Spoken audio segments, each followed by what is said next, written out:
Alors bonjour à tous et à toutes, c'est reparti donc pour un second cours sur les microsimas. Matière organique et matière organisée. Il est important de bien faire la distinction entre ces deux appellations. La matière organique est de la matière minérale, chimique, caractérisée uniquement par le fait qu'elle comporte des atomes de carbone. La matière organisée, quant à elle, est la matière vivante.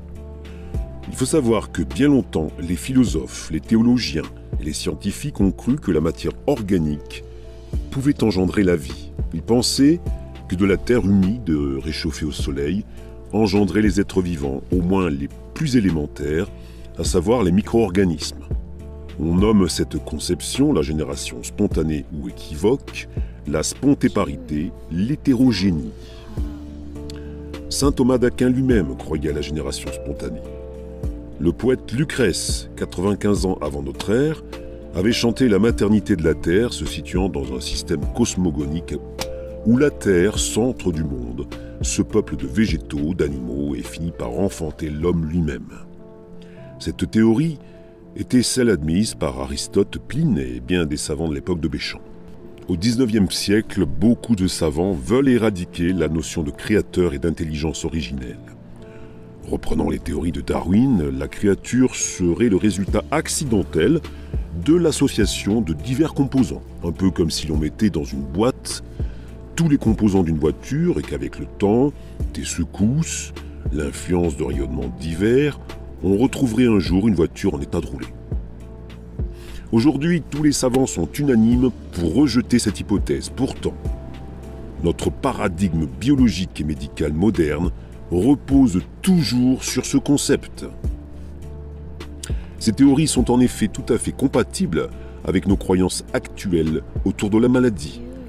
Elles seraient la résultante d'une agression par un micro-organisme extérieur ou par un désordre accidentel dans le fonctionnement de cet organisme, puisque celui-ci ne fonctionnerait que par hasard, un peu comme s'il était en équilibre sur une corde raide et risquait à tout moment de chuter d'un côté ou de l'autre. Il est clair que si la création est le fruit d'un accident, un autre accident peut engendrer son dysfonctionnement et sa disparition. C'est bien évidemment de l'ironie. Et qu'en est-il alors de la finalité du vivant et de la création? À quoi bon? Alors Alain vous invite à visionner un film sur son site qui s'appelle « Le sens de la vie ». Voilà, je transmets. Après des années à réfléchir et à explorer le vivant, Béchamp en est arrivé à cette conclusion, je cite « Il n'y a qu'une chimie. La matière n'est douée que d'activités chimiques et physiques. Il n'y a pas de matière organique par essence. Toute matière est minérale. Ce qu'on appelle matière organique n'est que de la matière minérale dont le carbone fait nécessairement partie constituante. La matière organique, chimiquement constituée, est profondément distincte de la matière organisée. Le chimiste peut, par synthèse, former de la matière organique. Il est impuissant pour l'organiser.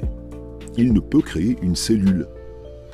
La faculté d'organiser la matière réside primordialement dans des organismes vivants préexistants. Dans les êtres organisés, les divers appareils de l'organisme sont les lieux où s'accomplissent les mutations de la matière organique, organisée ou non, et ces mutations se font selon les lois ordinaires de la chimie. Maintenant, je vais vous parler de la cristallographie. Nous savons que toute substance est constituée d'atomes agglutinés selon une certaine architecture spatiale. Il en est de même pour les substances organiques, c'est-à-dire des substances contenant des atomes de carbone. Cette disposition spatiale va être à la base de l'un des outils utilisés par Béchamp pour explorer le vivant, la déviation de la lumière polarisée vers la droite ou vers la gauche en fonction de cette structure spatiale. En traversant des liquides contenant des substances organiques en dissolution, la lumière polarisée tourne à droite, la substance est dite alors d'extrogir, à gauche, la substance est dite lévogir, ou des deux côtés à la fois, la substance est dite racémique. Cette découverte, la cristallographie, a été faite par un chimiste et atomiste du XIXe siècle, Auguste Laurent. Elle permet de démontrer qu'il y a eu ou non une modification de la structure spatiale de la substance étudiée. Les premiers pas de Béchamp dans l'exploration de la matière organisée. Béchamp commence à étudier la question à partir de 1854. Il recherche les causes de l'inversion de la lumière polarisée, en apparence spontanée, pour le sucre de canne qui est du saccharose dextrogire. Une fois hydrolysé et transformé en un mélange de glucose et de fructose, il devient lévogire. Béchamp démontre que cette transformation est liée à l'action de moisissures venues coloniser son eau sucrée, transportée par les poussières de l'air. Les autres chercheurs de l'époque pensaient que la présence de ces moisissures était accidentelle et sans conséquence. Très vite, Béchamp cherche à comprendre l'origine de ces moisissures et leur rôle dans le mécanisme d'inversion. Il va poursuivre ses expériences pendant 6 années consécutives. C'est ainsi qu'il parvient à démontrer que certaines substances antiseptiques, comme l'acide phénique ou la créosote, interdisent l'apparition de ces moisissures et donc l'hydrolyse. Il veille soigneusement dans ses expériences à éliminer toute présence de substances albuminoïdes, provenant de bactéries par exemple, que l'on peut déceler facilement.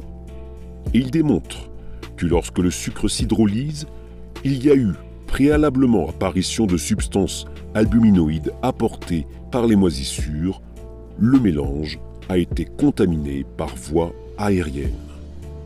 Il travaille sur diverses moisissures avec des résultats qui peuvent varier légèrement d'un type de moisissure à l'autre. La levure de bière semble bien devoir être assimilée à une moisissure. Il parvient à isoler le ferment soluble en cause, enzyme ou zymase, et à étudier ses diverses propriétés. Il constate en particulier qu'il est détruit par l'ébullition et n'est pas de nature albuminoïde. Il est tout à fait comparable à d'autres ferments solubles connus à cette époque, comme la diastase, la synaptase, la pepsine. Il donne à ce ferment soluble de la moisissure ou de la levure le nom de zytosymase.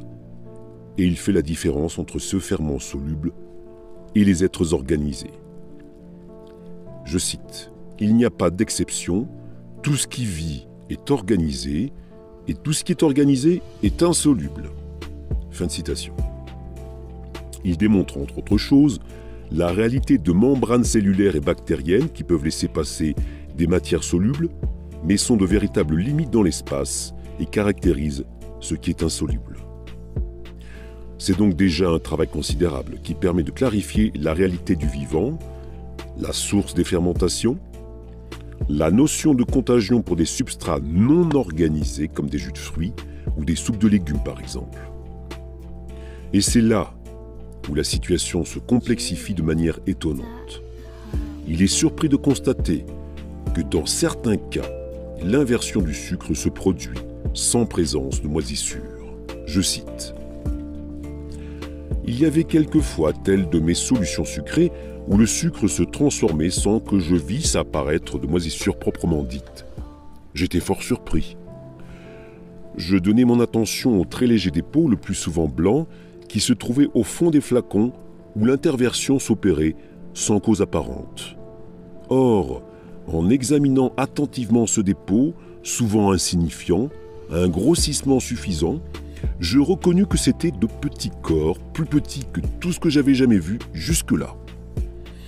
Recueillant autant que je le pouvais de ces petits corps, je constatais qu'ils étaient azotés, substance albuminoïde, et qu'ils pouvaient, étant isolés et remis dans l'eau sucrée, l'intervertir et agir comme ferment. C'est à la recherche de la nature, de leur origine et de leurs propriétés que j'ai consacré plus de 20 ans de ma vie. Ces petits corps, vous l'avez deviné, étaient des microzymas. Voilà, pour finir, donc on va observer cette jolie photo, donc, qui est une photographie au microscope à fond clair d'un jus de fruits. Et donc les petites sphères que vous voyez sont des microzymas. Voilà, fin du deuxième cours. Écoutez, merci pour votre écoute, et puis la suite au prochain épisode, comme on dit.